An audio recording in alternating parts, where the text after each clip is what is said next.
Undermining women's success. Joy Behar stunned viewers when she said Donald Trump's press secretary, 27-year-old Karoline Leavitt, only secured her position because of her good looks. I think she's probably been put in there because, according to Donald Trump, she's a 10.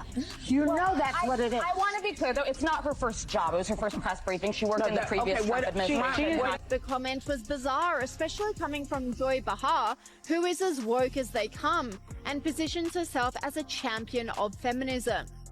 This online commentator said, disgusting Joy Behar of The View accuses Karoline Leavitt of being hired only because Donald Trump... The latest controversy on The View is proving to be another harsh lesson in what happens when the hosts underestimate their guests. This time, the focus is on Karoline Leavitt, a young and unapologetically conservative political strategist who's been making waves in the media. It all started when Joy Behar, with her usual smugness, dismissed Leavitt's success, implying that she only got where she is because of her looks. From the moment Behar made the remark, it was obvious The View had crossed the line yet again.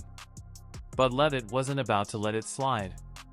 Instead of ignoring the insult, she fired back, dismantling Behar's condescending comments with ease and exposing the hypocrisy behind The View's so-called feminist stance. I've been labeling President Trump to democracy for the better half of 10 years. Let's talk about how they have compared him to one of the worst mass in the history of the world, and that Kamala Harris and Joe Biden weaponized the court system and the justice system in this country against Donald Trump in an attempt to imprison him. He sat through a courthouse for 7 weeks this past year, and the Democrats were hoping he would go to jail for it. That is real political that has led to 2 heinous attempts on President Trump's life that, by the grace of God, he was able to escape, and he is here with us today. So yes, President Trump knows a little bit about political because he's experienced it himself. And talking about the tragic realities of war that Liz Cheney and her father, Dick Cheney, have got this country into is not political.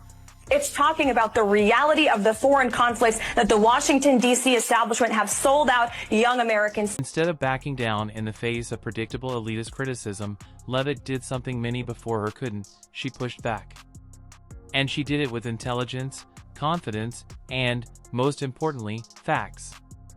The moment Behar threw out her dismissive remark, Leavitt made one thing clear: her success wasn't about her looks, it was built on years of hard work, deep political knowledge, and strong communication skills.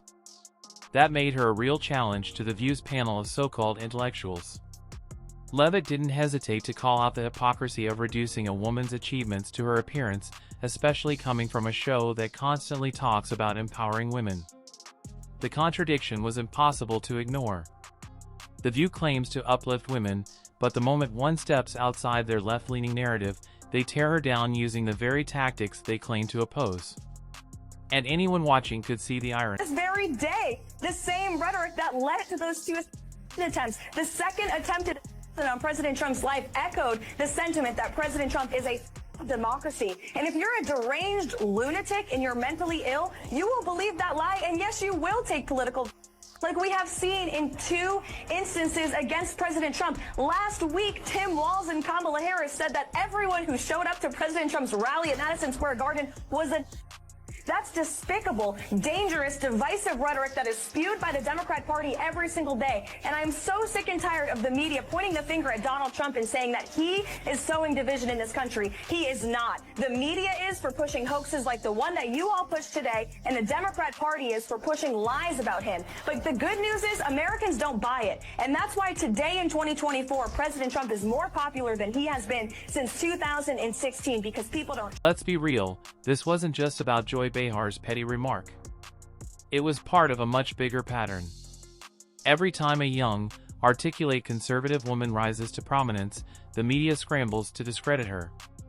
We've seen it before with Kayleigh McEnany, Sarah Huckabee Sanders, and Elise Stefanik.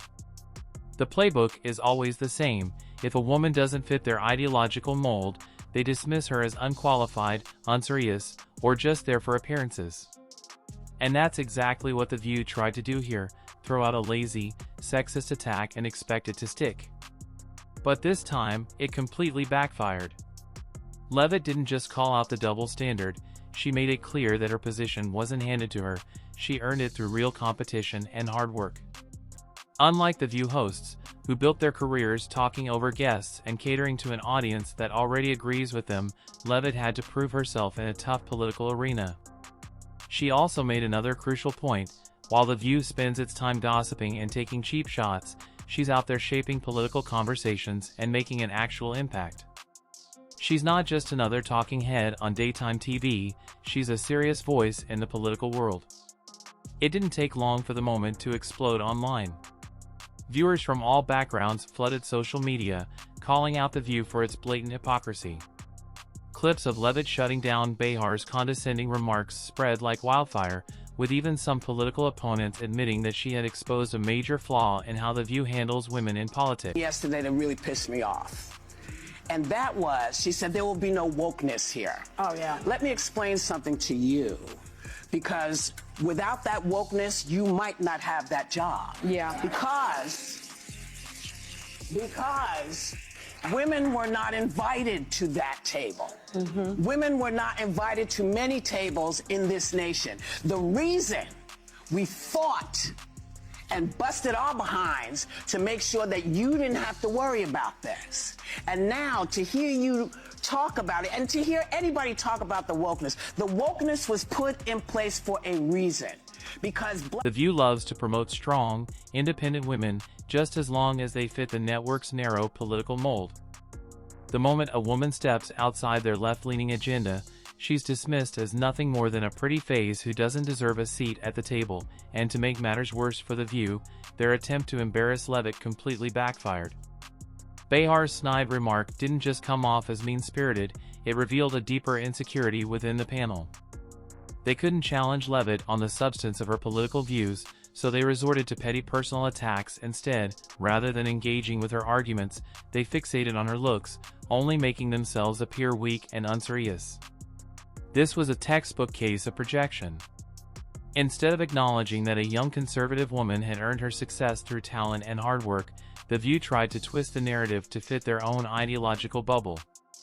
But this time, their usual tactics fell flat. this is all women. Yeah. See, this is not black, Asian women. This is all women. Women were not invited to this party. It was a man's world, and we busted our asses to make sure that this was a person's world. So please stop using that phrase and talk about, because you don't understand what you're saying.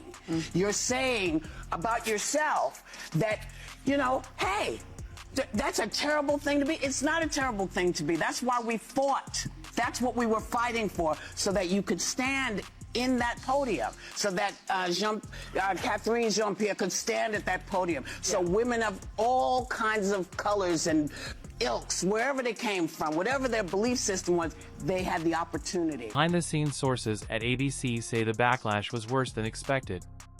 Executives, already frustrated with the show's never-ending controversies, are now questioning whether Behar, who has been a fixture on The View for decades, is becoming more of a liability than an asset. While the show thrives on heated debate, there's a difference between being provocative and being outright problematic, and this incident clearly crossed that line in a way the network can't ignore. But what truly sealed this moment as a disaster for The View was how Leavitt handled it. She didn't complain or play the victim, she stood her ground, spoke with confidence, and proved exactly why she belongs in the conversation. This wasn't just a win for Leavitt, it was a wake-up call for The View and anyone who underestimates conservative women in politics. For years, they've tried to push the narrative that these women are unqualified, shallow, or just there for show. But in one unforgettable moment, that narrative completely fell apart. The View may have thought they were shutting Leavitt down, but instead, they amplified her voice louder than ever.